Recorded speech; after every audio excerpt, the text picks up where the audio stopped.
Fırsat elden giden hem tapılmaya hiç şuat gayret edin vallahi berekallah maşallah la kuvvete illa billah gayret edin okuyun. Sağ ol canım.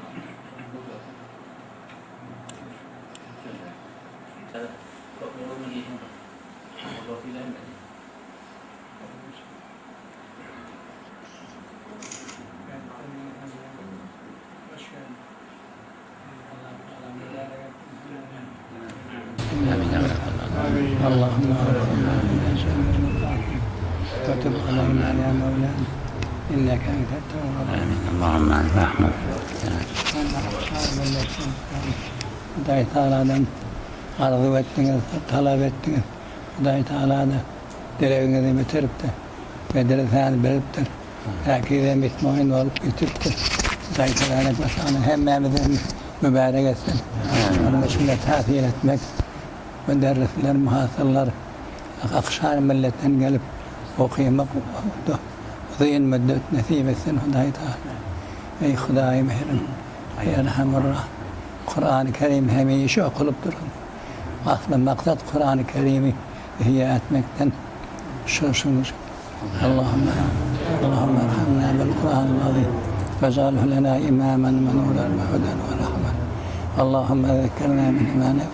Allimna min imacek.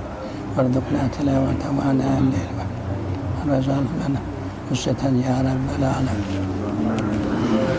Bunlar da hemmeti geliptirler. Mena bizi hemmeti haber etmek. İşte beştip dam tuvaleme hemmeti gelaptır yuşup dami. Beğenip dami hüzüret iftar olacak. Tarihe dua edecek deyip dami. Hoş var. Amin. Dua bu hemmelerini. Amin. Dahi Teala muvaffak etsin. Amin. Hemmelerini. Amin. Yana ittikten. Allah'u daim. Atlaşını da gelip atıyor Kerime. Onu yerden geldin ha etiyle. Veffakna cemiyen lema tuhibbi ve tehibbi. Amin ya Allah amin. Allahümme amin. Amin. Beni geplemeye hiç Allah gelmeyi ağzıma hiç. Aynı hayır dua ettiniz bol inşallah. Mübarek duanız inşallah. Öyle başlamaya yakın. Gelip siz derthanede vermek. Derthanede bir gelip oturup da dua etseniz şut da akıldan da intidar ardı olsa bir elhamdülillah gelip oturdunuz da derthanede. Euzubillahimineşşeytanirracim. Bismillahirrahmanirrahim.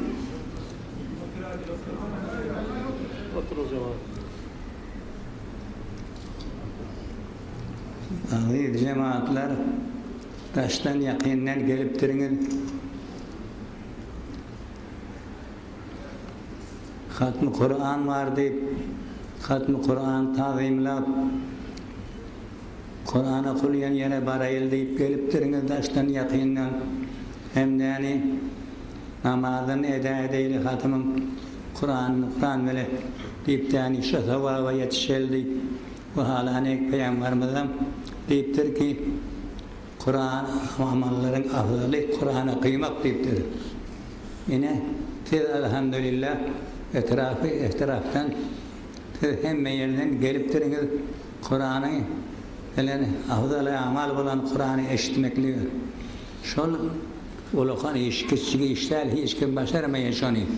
Şeyle olayan bolsa, Hudaý Tebarek ve Teala şu rahmetinizi ki şu iyice sarf edipleriniz hemmesini Hudaý Tebarek ve Teala Kur'an'ın falan okuymaklığının yoluna sarf edipleriniz hemmesini Hudaý sizin için Peygamberimiz sevap tayin edip koyan olsun. Sevap olsun. Hemmenize Hudaý ecri sevabı ziyad Allah Tebarek ve Teala veren olsun. Hemmenizin zehamatınız kabul olup da Allah Teala'nın yanında mecbur olup bir ulukan bir mertebeli dereceli bendelerin cümlesinden olgaysınız. Allahümme ec'al tevfika refikana ve sıratal müstakime tarikana. Allahümme avsulna ila cemii mekasidina ve tub aleyna ya Mevlana inneke entet tevvabur rahim.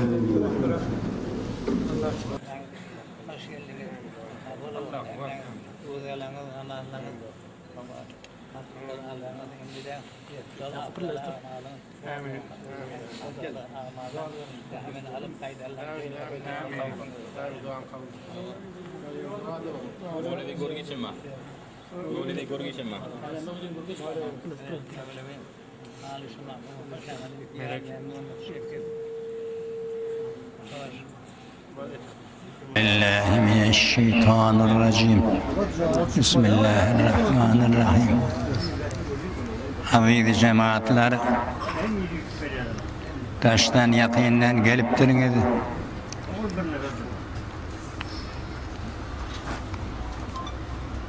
Gündüz ruza bolup gece gündüz kaim olup gece kaim olup tani ihlas bilen Peygamberimiz sallallahu aleyhi ve sellemin bir fezilet kaili olan, sevabı köplük kaili olan aydıdır bu ayet. Buna yevmül cevayid ad koyuptur. Şu yevmül cevayid aydını edeyeli şun sevabına yetişeyle deyip geliptiriniz. Hemmenizden Allah Tebarek ve Teala kabul etsin.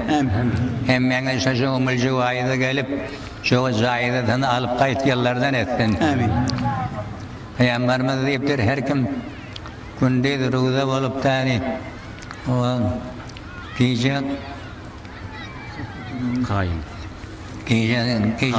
gece kaim olup şu ayın da ruzasını tutsa şu adam şu adama bir zahide verilecek deyiptir. Onun için bu ayıga bu ayda yevmül cevayid ad koydum deyiptir. Her kim şulara gelip ihlas bilen ayda eda edip tani Ramazan-ı Şerif'te de vazifesini encam verip tani gelip şu taya gelen olsa namazı okuyup tani darhallarında emmeleri hemen şol Hudaý Teala'nın verecek caizelerini alıp dargacaklar. Şöyle bir feziletli yeri bitayı. Hemmenizden Allah kabul etsin. Ben de kendim gurrun edip oturma halim yok. Öğren sizi görmek beni şovka getirir geplemeye. Hudaý Tebarek ve Teala hemmenizden kabul etsin. Hemmenizi Hudaý Tebarek ve Teala lütfün ayetini şamil edip tani terbiyeleyen edip de ayende de şecere ayetler berfa etmekle nesip etsin.